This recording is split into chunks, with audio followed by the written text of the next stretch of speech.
నమస్తే welcome to #you నేను మీ రాజేష్. రేవంత్ రెడ్డి మొదటి నుంచి చెప్తూనే ఉన్నాడు, అధికారం రాకముందు ప్రతిపక్ష నేతగా ఉన్నప్పుడు కొట్లాడినప్పుడు కూడా స్పష్టంగా పబ్లిక్ సర్వీస్ కమిషన్ ప్రక్షాళన చేయాలనే ఉద్దేశంతో రేవంత్ రెడ్డి పెద్ద ఎత్తున భుజానికి ఎత్తుకున్నాడు. ఎన్నికల ముందు కూడా ఎప్పుడైతే పేపర్ లీకులు జరిగిందో అప్పటి నుంచి కూడా టీఎస్పీఎస్సీని గత ప్రభుత్వం పూర్తి స్థాయిలో నిర్లక్ష్యం చేసింది అనేది రేవంత్ రెడ్డి పూర్తి స్థాయిలో ఆరోపణలు చేసి పెద్ద ఎత్తున దాని మీద ఒక యుద్ధమే క్రియేట్ చేశారు. తెలంగాణలో పెద్ద ఎత్తున అనేక ఉద్యమాలు, పోరాటాలు, ధర్నాలు, ఆందోళనలు చేసినప్పటికి కూడా బీఆర్ఎస్ ప్రభుత్వం ఏ ఒక్క రోజు కూడా టీఎస్పీఎస్సీని పూర్తి స్థాయిలో పట్టించుకున్న పాపన పోలేదు. సో ఇప్పుడు రేవంత్ రెడ్డి సీఎం అయిన తర్వాత పూర్తి స్థాయిలో టీఎస్పీఎస్సీ బోర్డు మార్చారు.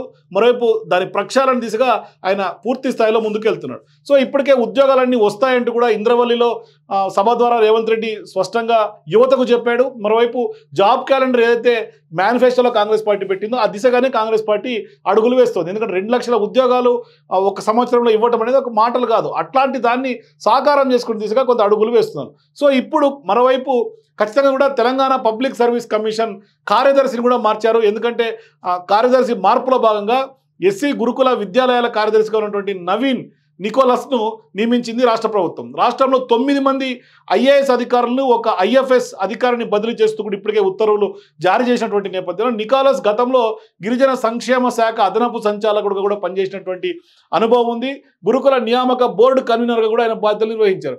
ఆ సమయంలో గురుకుల పోస్టుల భర్తీకి ప్రక్రియ పర్యవేక్షించినటువంటి అనుభవం ఆయనకు ఉంది కాబట్టి ఆయన టీఎస్పీఎస్సీలో ఇవాళ ఉద్యోగాల కల్పనకు కరెక్ట్ అయినటువంటి వ్యక్తి, ఖచ్చితంగా చేయగలడు అంటూ కూడా ప్రభుత్వం భావించింది. ఇక ఇటీవలే ఐఏఎస్లుగా పదోన్నతులు పొంది వెయిటింగ్లో ఉన్నటువంటి సీతాలక్ష్మి, ఫణీంద్రారెడ్డిలకు కూడా తెలంగాణ ప్రభుత్వం పోస్టింగ్లు ఇచ్చింది. మరోవైపు ఐఎఫ్ఎస్ అధికారిగా ఉన్నటువంటి విఎస్ఎన్వి ప్రసాద్ను పౌర సరఫరాల సంచాలకుడుగా నియమించారు. అయితే ఇప్పటి వరకు టీఎస్పీఎస్సీ కార్యదర్శిగా ఉన్నటువంటి అనితా రామచంద్రన్ను పంచాయతీరాజ్ కమిషనర్గా బదిలీ చేసింది రాష్ట్ర ప్రభుత్వం. సో ఇక చీఫ్ రేషనింగ్ ఆఫీసర్గా ఉన్నటువంటి బాల మాయాదేవిని కూడా బీసీ సంక్షేమ శాఖ కమిషనర్గా, మరోవైపు పంచాయతీరాజ్ కమిషనర్గా ఉన్నటువంటి హనుమంతరావును సమాచార పౌర సంబంధాల కమిషనర్గా కూడా ఇవాళ నియమించడం జరిగింది. మరోవైపు సమాచార పౌర సంబంధాల కమిషనర్గా ఉన్నటువంటి అశోక్ రెడ్డిని ఉద్యాన డైరెక్టర్గా నియమిస్తూ కూడా ప్రభుత్వం ఉత్తర్వులు జారీ చేసింది. సో ఇక చాలామంది ఐఏఎస్ ట్రాన్స్ఫర్లు అయితే జరగడం జరిగింది.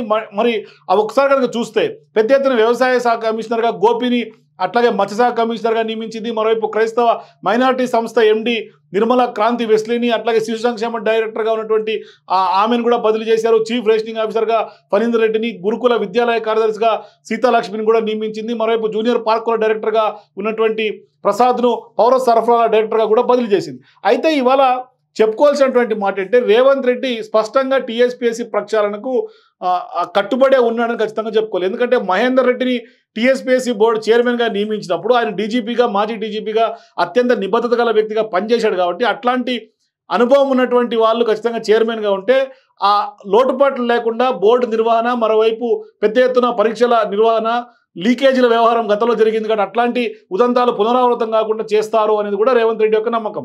మరోవైపు ఆయన సామాజిక న్యాయం ఇవాళ నికోలస్ని కార్యదర్శిగా తీసుకొచ్చి పెట్టారు. మరోవైపు ఆ బోర్డుని కూడా చూస్తే ఒక ఎస్సీ, ఎస్టీ, మైనారిటీ అందరినీ కూడా దాంట్లో ప్లేస్ చేసి సామాజిక న్యాయాన్ని కూడా ఇవాళ టీఎస్పీఎస్సీ బోర్డు కల్పనలో రేవంత్ రెడ్డి దృష్టి పెట్టినట్టు తెలుస్తుంది. మొత్తం మీద టీఎస్పీఎస్సీ ప్రక్షాళన లక్ష్యంగా ఏదైతే కాంగ్రెస్ పార్టీ మేనిఫెస్టోలో చెప్పిందో ఆ ఉద్యోగాల కల్పనే ధ్యేయంగా ఇవాళ కాంగ్రెస్ పార్టీ పనిచేస్తుంది. మరోవైపు టీఎస్పీఎస్సీ ప్రక్షాళన దిశగా రేవంత్ రెడ్డి అడుగులు ఎంత మేర ఫలిస్తాయి, భవిష్యత్తులో ఎటువంటి ఆరోపణలు లేకుండా ముందుకు సాగుతుందనేది కూడా చాలా మంది చెప్తున్నారు. ఆ దిశగా కొనసాగాలని మనము కోరుకుందాం. For more videos please watch #.